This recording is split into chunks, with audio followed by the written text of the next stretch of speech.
Olá, tudo bem? Psicóloga Roberta Rodrigues Alves Torres. Hoje, dia 1º de dezembro, é o Dia Mundial da Luta contra a AIDS e eu gostaria de fazer algumas reflexões, considerações sobre esse tema também. E gostaria de começar com uma pergunta, né? Você é do tipo de pessoa que guarda as informações da década de 80 ou você tem procurado saber de N atualizações que existem sobre o tema? Porque foram muitas, viu, ao longo desses anos todos. Se a gente parar para pensar historicamente, né, na época que a AIDS surgiu, inclusive conhecida como a peste gay, né, ela era praticamente uma sentença de morte. Né? Se pensava em AIDS como uma situação, a pessoa se contaminou e vai morrer. E muitos desconhecimentos existiam sobre o tema. Muitas perguntas eram feitas, do tipo, se pega com picada de mosquito? Né? Pode usar o mesmo banheiro? Eu posso tomar no mesmo copo, usar os mesmos talheres? Né? Eu posso ficar no mesmo recinto? E se a pessoa me tocar?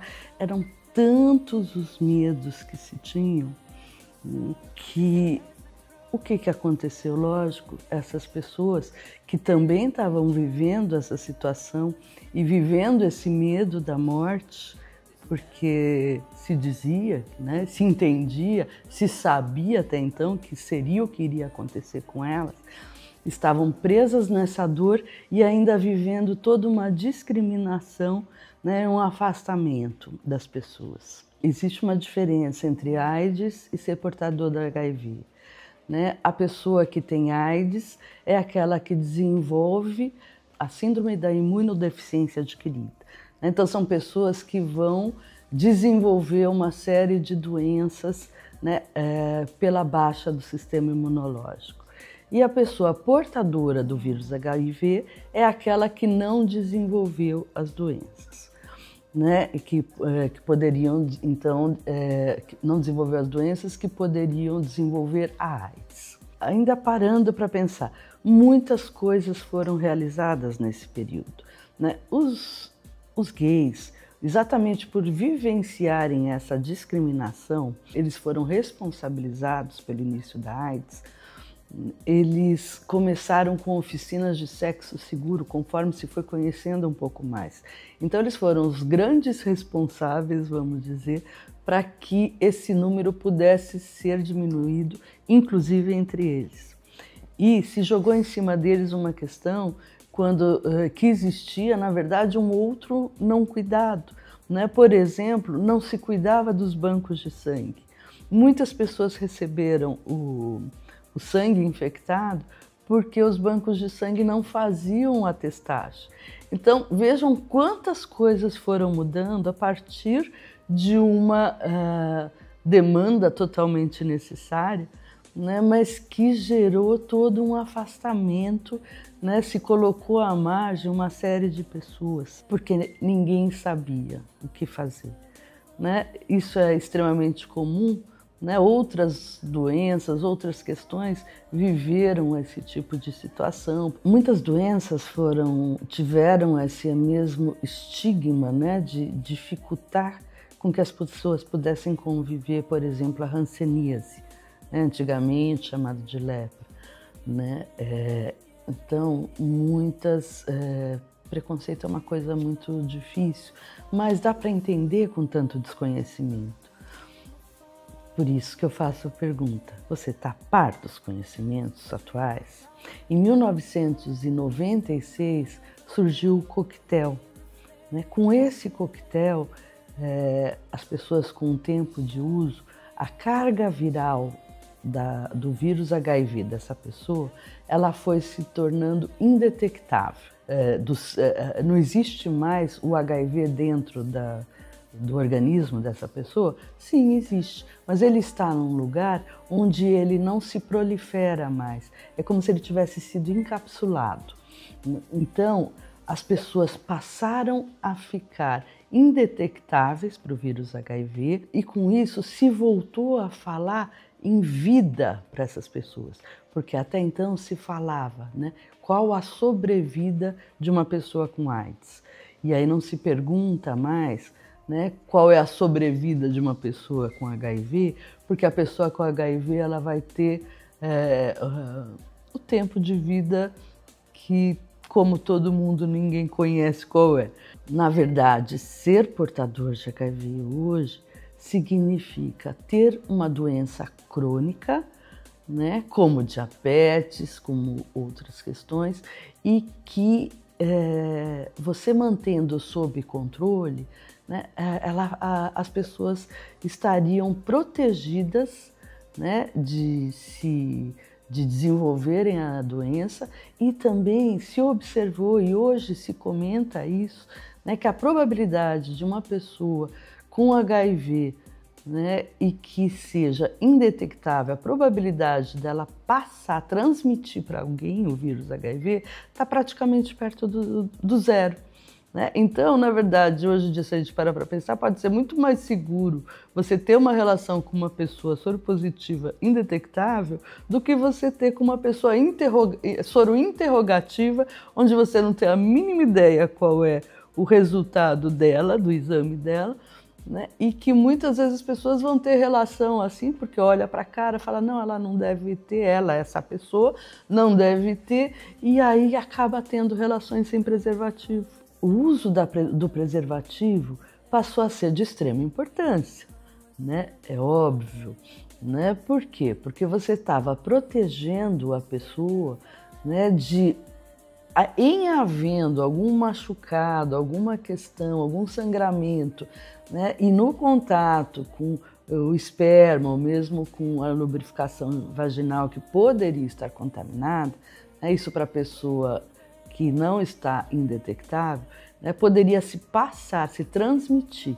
Então, a partir do momento que você usasse a camisinha, você estaria se protegendo, né? Essa questão ainda ficou muito complexa para as pessoas usuárias de drogas injetáveis, porque na seringa, né, no momento que uma pessoa vai se picar, ela dá uma subidinha na agulha e aquele sangue sobe, aquele sangue fica armazenado num recipiente que está no vácuo. E se vai se transmitir essa agulha, né, essa troca de agulhas para uma outra pessoa, então automaticamente ela está recebendo na corrente sanguínea dela aquele sangue contaminado. Aí se criou uma série de questões de discussão, se vai entregar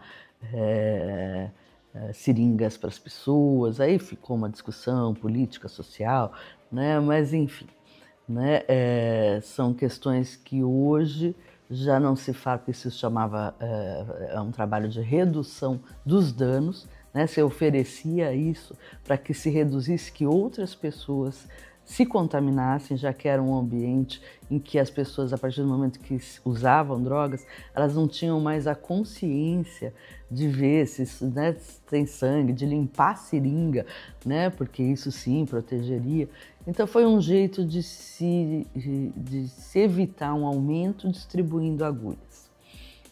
Mas hoje em dia ainda tem mais coisa.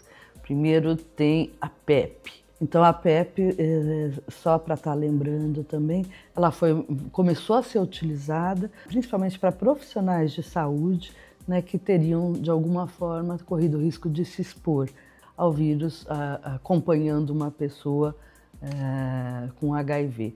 E outras situações que acabou também sendo divulgada é para as pessoas que tinham relação com uma pessoa que tinha a AIDS e elas não sabiam se tinha furado a camisinha, né? Enfim, né? Em algumas situações então se utilizava a PEP.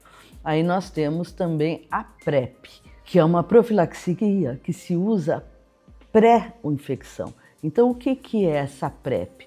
Muitas pessoas estão utilizando hoje, né? Se a gente parar para ver os dados, de 2018 a 2023, tivemos um aumento de mais de 800% de busca desse tipo de intervenção para se proteger, né?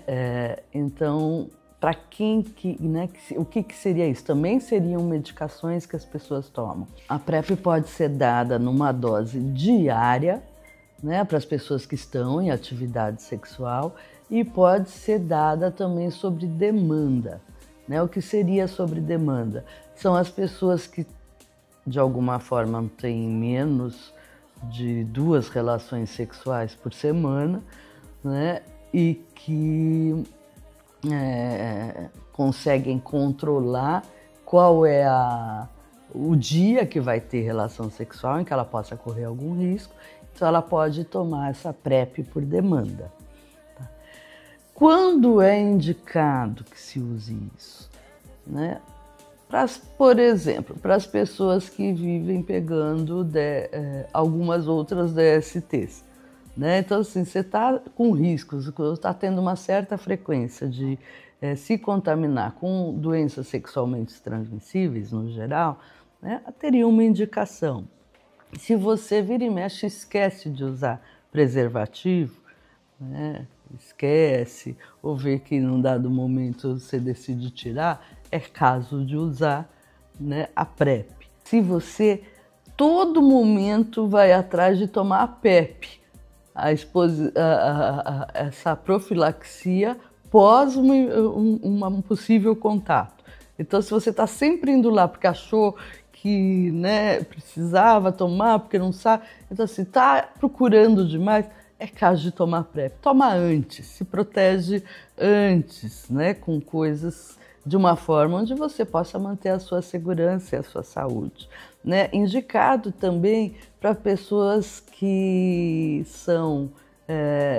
praticam sexo em troca de dinheiro, por troca de drogas, por troca de mercadorias, às vezes, né? Então tá trocando o sexo por alguma outra coisa, né? Então é indicado também que essas pessoas tomem. Para as pessoas que têm prática de chansex, né? Que seria a pessoa praticar sexo com o uso de drogas conjuntamente. Isso faz parte do jogo erótico. Né, também é indicado para essas pessoas. Então, são situações que deixam a pessoa, sim, mais protegida. Vamos pensar que estamos nos protegendo de pessoas que tenham AIDS, né, porque, sim, ainda hoje tem pessoas que têm AIDS, né, não é que a AIDS sumiu do mundo. Para se ser uma pessoa que é soropositiva só, ela precisa fazer uso do coquetel, tomar as medicações, fazer todos os acompanhamentos, ver se está detectável, aí ela sai desse risco maior, né, de estar contaminando uma outra pessoa. Né? Então, presta atenção nisso tudo. É muito importante que você converse com o seu médico sobre isso. É muito importante porque ele vai orientar melhor qual é a possibilidade que você tem de se proteger. Essas informações você encontra no site do Ministério da Saúde, tá?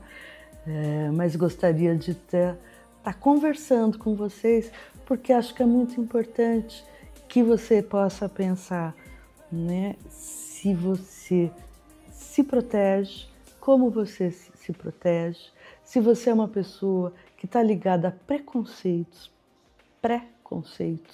né, e não reviu conceitos, e com isso você estigmatiza uma situação no geral, sem avaliar a situação real. Queria finalizar o tema de hoje com uma frase do Teodoro Prussianic, uma pessoa que foi um psiquiatra, que foi muito importante nesse movimento, na luta, escreveu uma série de coisas, já é falecido, mas inclusive tem prêmios que são dados nessa área, prêmio Teodoro Prussianic, mas ele trouxe um texto sobre preconceito, medo e preconceito, que eu acho muito enriquecedor de se pensar. O medo nos leva a emitir opiniões apressadas sem suficiente ponderação. Ou seja, nos faz raciocinar preconcebidamente e preconceituosamente, nos faz agir preconceituosamente e prejudicialmente. Ele fala também, o medo nos leva a pensar e sentir coisas que necessariamente não fazem parte do real. Para lidar com qualquer ser humano nas suas diversidades, é muito importante a gente se informar, né, para que não haja sobre o medo da pessoa ser diferente.